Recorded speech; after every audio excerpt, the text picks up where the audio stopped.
Akkan jirtu hordoftoota fi daawwattoota keenya kun qophii ispoortiidha. Qophiin ispoortii kun ammoo karaa foddaa wajjin misii kan isin biraan geenye yoo ta'u, qophii kana waliin ani Gadaa Bultum isin waliin tura. Amma xumura qophii keenyatti waliin turaan dhaamsa keenya. Oduu biyya keessatti irraa yoo gallu Pirimeer Liigiin Itoophiyaa torbee 18ffaa magaalaa Adaamaatti kan taphatamu ta'uu dhaabbanni liigichaa beeksise. Taphoonni Pirimeer Liigichaa hanga torbee 17ffaatti magaalaa Dirreedawaatti gaggeeffamaa kan ture ta'uu ibsuun taphoonni Pirimeer Liigichaa torbeewwan 5 istaadiyeemii Yuunivarsiitii Saayinsii fi Teekinooloojii Adaamaatti kan taphatamu ta'uu ragaan beetingii Pirimeer Liigii Itoophiyaa irraa argame ni mul'isa. Oduu keenya birootiin taphoonni Shaampiyoons Liigii Awurooppaa torbee kana taphataman kan ilaallu ta'a. Haaluma kanaan kibxata Maanchister Siitii Liipsingii dirree irratti simachuudhaan Maanchister Siitiin 7-2 Liipsingii yoo injifatu, Poortoon 2-2 Inter Miilaan waliin qixa ba'uun qabxii tokko qooddachuu danda'aniiru. Itti fufuun taphoonni taphataman roobii haaluma kanaan Maadriid 1-2 Liivarpuul yoo injifatu, Naapoleen 2-2 Firaankifurtiin mo'ameera. Egaan dhaggeeffattoota keenya gara oduu keenya birootti yoo dabarru ammoo wantoota Shaampiyoons Liigii irratti mul'atan kan isin biraan geenyu ta'a.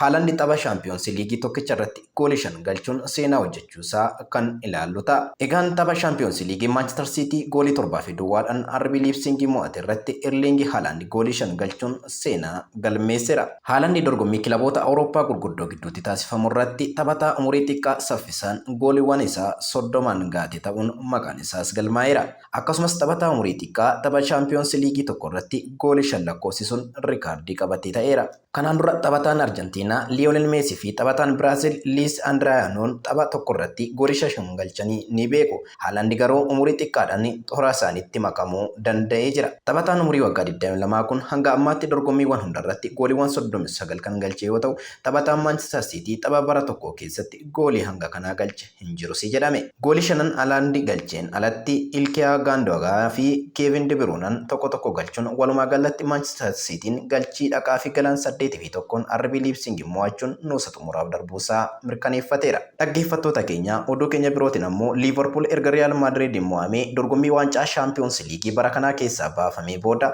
leenjisaan garichaa Yargan Klopp Shaampiyoons Liigiitti deebi'uuf hojii guddaatu nu eeggataa jedhan. Liivarpuul tapha marsaa duraa irratti goolii 5-2 Maadriidiin mo'amus gulantaa itti aanutti darbuuf abdii hin kutannee ture kan jedhan Klopp ta'us olaantummaa Riyaal Maadriidiin 1-2 mo'ameera. Pirimeer Liigii keessatti yaaddoo keessa kan jiru shaampiyoonaan bara 2019 Liivarpuul erga Riyaal Maadriidiin mo'amee booda miirri deeggartootaa guddoobameera jedhame. Tapha marsaa duraa torbee 3 dura Anfield irratti taphatamaniin Maadriid 5-2 kan mo'ate yoo ta'u, qeessaa Saantiyaagoo Barnaaboo irratti kan affeere Maadriid goolii Karim Beenzemaan galcheen olaantummaa guddaa argateera. Liivarpuul bara 2019 waancaa Shaampiyoons Liigii ol kaasee turuun isaa ni yaadatama. Ta'us garuu haala amma jiruun kan bara dhufu irratti hirmaachuuf illee yaaddoo keessa jiraachuun isaa waan hin oolledha jedhama. Klopp taphicha booda ibsa kennaniin ammoo raawwii addaa agarsiisuuf qophoofnee turre garuu wanti itti qophoofnee dhufne dirree irratti mul'isuu hin dandeenye jedhan. Kun beekamaadha. Liivarpuul akkamitti dorgommii keessaa ba'a kana namuu hin eegne jedhan.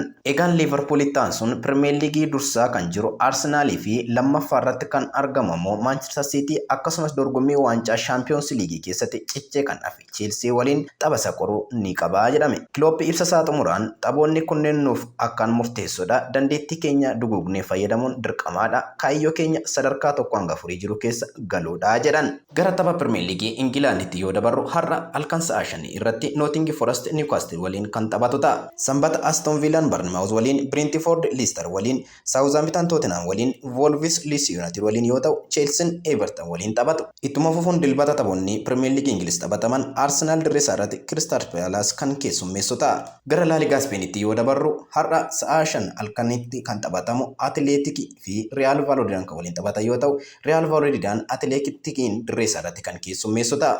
Taphoonni La Ligaa ittuma fufuun taphataman Sanbata yookaan boru Atleticoon Valencia waliin kan taphatu yoo ta'u, Almeeraan Gaadis waliin, Rayo Vallecanoon Girona waliin, Espanyol immoo Celta waliin kan taphatan ta'a. Ittuma fufuun taphoonni La Ligaa torbee kana taphataman dilbata Barcelonaan dirree irratti Real Madrid kan keessummeessu yoo ta'u, Real Betis Mallorca waliin, Osasunaan Villarreal waliin, Real Sociedad Elche waliin, Getafe Sevilla waliin kan taphatan ta'u. Hordoftoota fi dhaggeeffattoota keenya oduun ispoortii har'aaf qabannee dhufne kanuma waan waliin turtaniif galatooma.